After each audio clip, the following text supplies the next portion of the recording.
Hello students. तो मैंने आपको बताया था क्लासिफिकेशन ऑफ ऑर्गेनिक कंपाउंड। तो दो टाइप के आपको क्लासिफिकेशन बता दिए थे, बस ये तीसरे टाइप का भी होता है जिसे हम बोलते हैं alpha beta gamma sigma delta. Right, वो छोटा सा है, उसको ऐसे कोई लिखने की जरूरत नहीं है, आगे उस पर प्रथम यूज करो। तो अब हम उसके बाद डायरेक्टली एक कंटेंट लिया है मैंने, IUPAC ने। क्या है इसका काम, क्या है इसका मतलब क्या है? तो ऐसे समझो कि जितने भी दुनिया में ऑर्गेनिक कंपाउंड हैं उनका IUPAC नाम, मतलब IUPAC एक सिस्टम है, international union pure and applied chemistry, ये है इसका फुल फॉर्म। इसका मतलब ये हुआ कि एक ऑर्गेनाइजेशन का नाम है और इस पूरी दुनिया में केमिस्ट्री से रिलेटेड जो भी डिसीजन होते हैं या जो भी काम होते हैं उनको यह ऑर्गेनाइजेशन जो है ये वेरीफाई करता है, वही प्रूव करेगा। जब तक ये नहीं चाहेगा तब तक आप कोई भी चीज केमिस्ट्री में प्रूव नहीं कर सकते या उसको शो नहीं कर सकते उस तरीके से। ऐसे पेटेंट मान लो आप। अब IUPAC को हम जिनेवा सिस्टम भी बोलते हैं, IUPAC सिस्टम कह लो या IUPAC नेम कह लो, इसी को हम जिनेवा सिस्टम भी कहते हैं। इसका काम ये है कि जितने भी जो ऑर्गेनिक कंपाउंड के नाम है, तो IUPAC ने एक सिस्टम बनाया है कि उनका हम नाम किस तरह लिखें। भाई अलग अलग क्षेत्र में, अलग अलग देशों में किसी भी चीज के नाम अलग अलग है, ठीक है। ये आप अच्छे जानते हैं। सब्जियों में आप ले लो, किसी कोई एक सब्जी, जैसे आलू की बात करें तो आलू उत्तर भारत में आलू को आलू बोला जाता है, लेकिन महाराष्ट्र में आ जाओ तो उसको क्या बोलेंगे? शायद वड़ा बोलते हैं, वड़ा क्या बोलेंगे? मतलब महाराष्ट्र में आलू को कुछ और बोलेंगे और उत्तर भारत में कुछ और बोलेंगे। प्याज दूसरे क्षेत्र में कुछ और बोलेंगे, दूसरे क्षेत्र में कुछ और बोलेंगे। जैसे कांदा शायद दक्षिण भारत या महाराष्ट्र शायद का बोला जाता है, लेकिन उत्तर भारत चले जाओ तो उसको प्याज कहा जाएगा।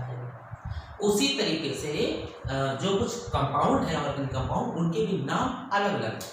तो उन सब प्रॉब्लम से बचने के लिए IUPAC ने एक सिस्टम बनाया है कि अगर हम इस रूल के अकॉर्डिंग अगर नाम रखते हैं तो क्या होगा, वो नाम इंटरनेशनल माना जाएगा और वो एक रजिस्टर्ड इंटरनेशनल नाम माना जाएगा। जैसे आजकल इंटरनेशनल लैंग्वेज क्या है? इंग्लिश है। किसी को कुछ भी ना आता हो, दुनिया में कहीं चला जाए, इंग्लिश आती है ना, काम चल जाएगा। अगर उसको इंग्लिश भी नहीं आती तो कहीं कुछ काम नहीं चलेगा, ठीक है, क्योंकि इंग्लिश क्या है? ग्लोबल लैंग्वेज हो गई।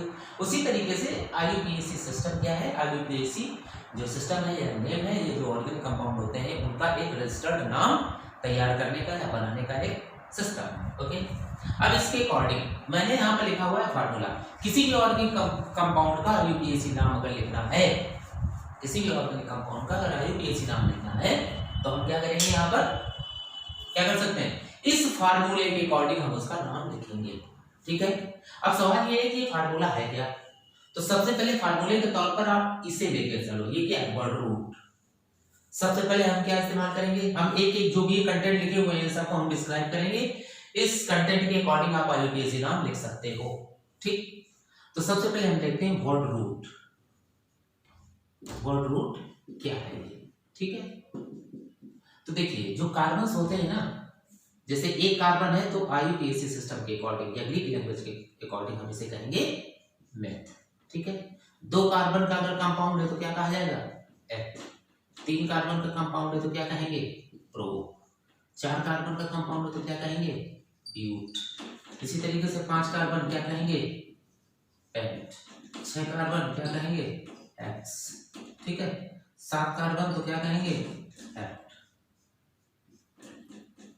ध्यान दीजिए, अगर कार्बन का मामला है तो हेप्ट कहा जाएगा, लेकिन कार्बन की जगह अगर कोई डिजिट दूसरी अगर कोई चीज होती तो उसे हम हेप्ट की जगह सेप्ट कहेंगे।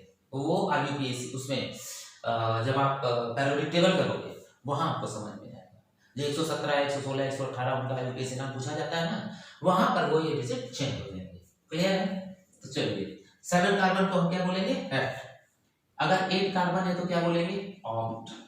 9 कार्बन है तो क्या बोलेंगे? नो। और 10 कार्बन है तो क्या बोलेंगे? डेक। 11 कार्बन है तो क्या बोलेंगे? अनडेक। 12 कार्बन है तो क्या कहेंगे? डोडेक, ठीक है। 13 कार्बन है तो क्या कहेंगे? Try deck. 14 कार्बन है तो क्या कहेंगे? टेट्रा डेक, ठीक है। और अगर 15 कार्बन है तो क्या कहेंगे? पेंटा डेक। पेंटा मतलब 5, डेक मतलब 10, 10 5 15 हो गया ना। कार्बन 16 है तो क्या कहेंगे, हेक्साडेक। कार्बन 17 को क्या कहेंगे, हेप्टाडेक। ये याद करना पड़ेगा। Carbon 18 octadec, carbon 19 nonadec. कहीं पर डेक एन लिखा मिल जाएगा आपको। अरे यार एन इन आइन तो हम बाद में जोड़ेंगे ना single double and triple bond के अकॉर्डिंग, इसलिए आप ऐसे ही याद करो इसे। और कार्बन 20 को क्या कहा जाएगा, आइकॉस। ये ऐसी हो जैसी लगभग ऐसे ही होगा, ठीक है। तो आपको मिल गया कार्बन 1 से लेकर कार्बन 20। हालांकि ज्यादातर लोग कार्बन 1 से लेकर कार्बन 10 तक ही याद करते या करवाते हैं, लेकिन मेरा सजेशन है कि कार्बन 1 से लेकर के कार्बन 20 तक आपको याद होना चाहिए। तो 11 12 जेईई नीट किसी भी लेवल का हो, इतने में आपका सारा यूपीएससी नेम और ऑक्टेन नंबर, सीटेन नंबर और अंदर जितना भी है सारा कुछ कवर हो जाएगा। मतलब पेट्रोलियम कैंडिडेट जो होते हैं, डीजल, पेट्रोल, केरोसिन, उनमें नंबर ऑफ कार्बन की जो चेन होती है कम ज्यादा होती है। तो मान लो कार्बन 20 तक चला गया तो कैसे आप नाम करो लिखोगे उसका, इसलिए कम से कम कार्बन 20 तक आपको आना चाहिए। ठीक, बुक्स में तो 100 तक भी लिखा होता है, लेकिन कार्बन 20 तक आपके पास कंफर्म होना चाहिए। इतना ठीक है। तो आपको वर्ड रूट समझ में आ गया क्या होता है, क्लियर है ना। मान लो 4 कार्बन का कंपाउंड है तो वर्ड रूट उसका क्या होगा, ब्यूट।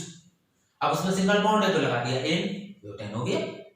कार्बन एन का हाइड्रोजन है तो वो ठीक है, आपको बताया जाएगा नाम लिखना, बट आप ये मेन कंटेंट पहले तैयार करो।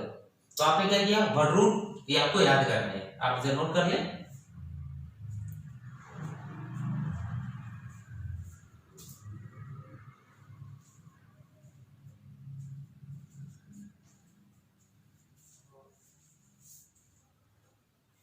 इसके बाद हालांकि आपको बुक्स में भी मिल जाएगा, वो आप देख लेना, याद कर लेना, याद करना है आपको। इसके बाद हम बात करेंगे, वर्ड रूट आपको कंफर्म हो गया, अब हम बात करेंगे प्राइमरी सफिक्स और प्रीफिक्स क्या होता है। इसे मैं हटा रहा हूं, प्राइमरी सफिक्स एंड प्रीफिक्स वो आपको याद करने होंगे। ये फार्मूले में जो भी चीजें हैं आपको याद करनी पड़ेंगी, तो लर्निंग पोर्शन है ज्यादा से ज्यादा ये।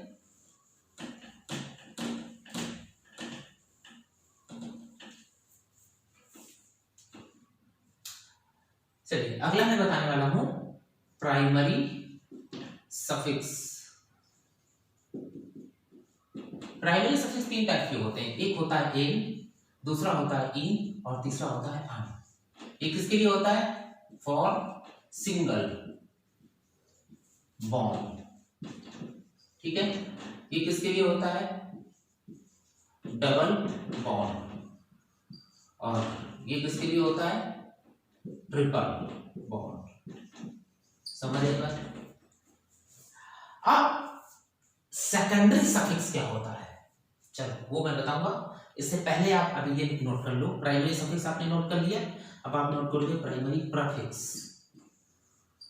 प्राइमरी प्रीफिक्स भी आपके 3 टाइप के होते हैं, एक होता है साइक्लो, पता लग रहा होगा ना साइक्लिक कंपाउंड है, दूसरा है बाईसाइक्लो, मतलब more than one cyclic compound, 2 cyclic compound attach होकर कंपाउंड कोई नया बना रहे हो उसे हम कहेंगे बाईसाइक्लो। अगर 3 जुड़ रहे हैं साइक्लिक कंपाउंड तो ट्राईसाइक्लो बोला जाएगा।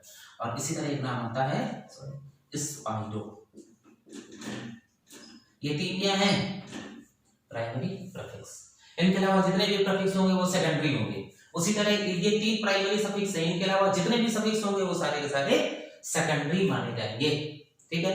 अब सवाल ये है कि सेकेंडरी सफिक्स ढेर सारे हैं, वो आपको याद करने होंगे।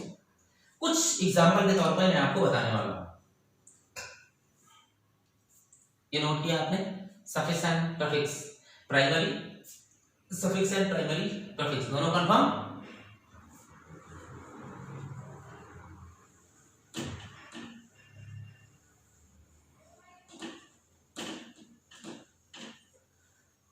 अब हम बात करेंगे सेकेंडरी सफिक्स की। अगर हम बात करें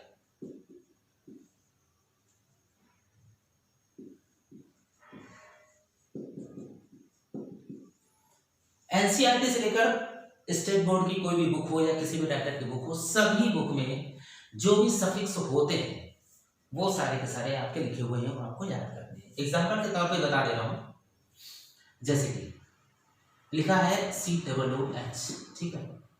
ये कौन सा है? कार्बोक्सिलिक ग्रुप इसे माना जाता है। 9th पे आपने फंक्शनल ग्रुप के नाम तो याद किए ही होंगे। इसका अगर आप प्रीफिक्स लिखोगे तो लिखोगे कार्बोक्सिलिक एसिड, ये हो गया प्रीफिक्स फॉर्म। और इसी का अगर आप सफिक्स लिखना चाहो तो लिखा जाएगा ओइक, ठीक है। IUPAC नाम में अगर कोई ऑर्गेनिक कंपाउंड है उसमें COOH लगा है तो इसको हम सफिक्स के रूप में लिखेंगे। तो COOH का सफिक्स माना जाता है ओइक। तो जब IUPAC नाम लिखेंगे वहां पर इसके लिए हम ओइक शब्द का इस्तेमाल करेंगे। ये बेसिक फंडामेंटल है, इन्हें आपको याद करना है। इन्हीं सब चीजों को जोड़ करके हम IUPAC नाम लिखना सीखेंगे, ठीक है। उसी तरीके से मैं आपको एक एग्जांपल और बता दे रहा हूं। जैसे लिखा हुआ है CHO, ये क्या है? एल्डिहाइड, क्लियर है ना। अब इसको हम क्या बोलते हैं? एल्डिहाइड। इसका प्रीफिक्स एल्डो भी लिखा जा सकता है या फॉर्माइल भी लिखा जा सकता है, ठीक है। लेकिन अगर इसको हम सफिक्स फॉर्म में लिखेंगे तो क्या लिखेंगे? AL। अब इसी तरह एक नाम आता है OH, ये क्या है? एल्कोहल माना जाता है। एल्कोहल का प्रीफिक्स माना जाता है हाइड्रोक्सी, ठीक है। लेकिन इसका अगर हमें सफिक्स लिखना है एल्कोहल का तो हम लिखेंगे OL। एग्जांपल समझ में आ रहा है ना? ये क्या है? ये है प्रीफिक्स, कौन सा? सेकेंडरी, समझ आई बात। और ये है सफिक्स, लेकिन कौन सा सफिक्स? सेकेंडरी। समझ आ गई बात? डिफरेंस समझ आया ना सेकेंडरी सफिक्स। इस टाइप से ढेर सारी चीजें। जैसे एक नाम और आता है, हम कहेंगे कीटो, ये लो, इसे क्या माना जाएगा? कीटो। ये क्या है? कीटो कह लो प्रीफिक्स के तौर पर, या ऑक्सो कह लो। ये अगर कीटोन ग्रुप लगा है किसी कंपाउंड में तो इसका प्रीफिक्स कीटो या ऑक्सो, और सफिक्स क्या माना जाएगा? ONE। बात समझ रहे हैं? एग्जांपल समझ में आया ना? तो अब आप NCERT या कोई भी बुक उठाओगे उसमें आपको फंक्शनल ग्रुप के नाम लिखे होंगे, फंक्शनल ग्रुप का सिंबल लिखा होगा, उसका प्रीफिक्स लिखा होगा और उसका सफिक्स लिखा होगा, राइट। ये आपका होमवर्क है, जितने भी हैं आपकी बुक में आपको याद करने हैं। हाँ, एक खास बात और, प्रायोरिटी टेबल के हिसाब से याद करना कि सबसे बड़ा कौन माना जाएगा, उससे छोटा कौन, उससे छोटा कौन, उससे छोटा कौन। तो मैं आपको एक बेसिक चीज बता दे रहा हूं कि सबसे बड़ा अकॉर्डिंग टू CBSE सिलेबस या NCERT के अकॉर्डिंग COOH को सबसे बड़ा माना गया है। लेकिन आपको कुछ राइटर्स में मिल जाएगा HSO3, वो सबसे बड़ा मिल जाएगा। लेकिन चूंकि JEE और नीट का पैटर्न CBSE के अकॉर्डिंग है इसलिए हम सबसे बड़ा इसे मानेंगे और सेकंड नंबर पे हम मानेंगे HSO3 को, क्लियर। और सबसे बॉटम में कौन माना जाएगा?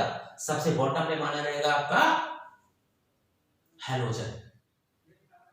हैलोजन मतलब fluorine, chlorine, bromine, iodine, astatine, कुछ भी। तो अगर फ्लोरीन लगा रहा है तो फ्लोरो लिखेंगे, उसका सफिक्स नहीं होता, प्रीफिक्स ही लिखा जाएगा। क्लोरीन लगा है तो क्लोरो बोलेंगे, फ्लोरीन लगा है तो फ्लोरो बोलेंगे, ब्रोमीन लगा है तो ब्रोमो बोलेंगे, आयोडीन लगा है तो आयोडो बोलेंगे। समझ आ गई बात? तो ये मैंने बेसिक आपको बता दिया और आपको होमवर्क ये है कि जितने भी सफिक्स प्रीफिक्स होंगे, जितने फंक्शन ग्रुप होंगे, उन सभी का नाम आपको याद करना है, ठीक है। अगर आप इतना कर लेंगे तो ये चीजें लर्न करने के बाद ही आप IUPAC नाम लिख पाएंगे। तो आज आपको होमवर्क यही है कि आपको इतनी चीजें तैयार करनी है। इसके बाद नेक्स्ट लेक्चर में हम आपको IUPAC नाम इस फार्मूले के बेस पर लिखना बताएंगे, ठीक है।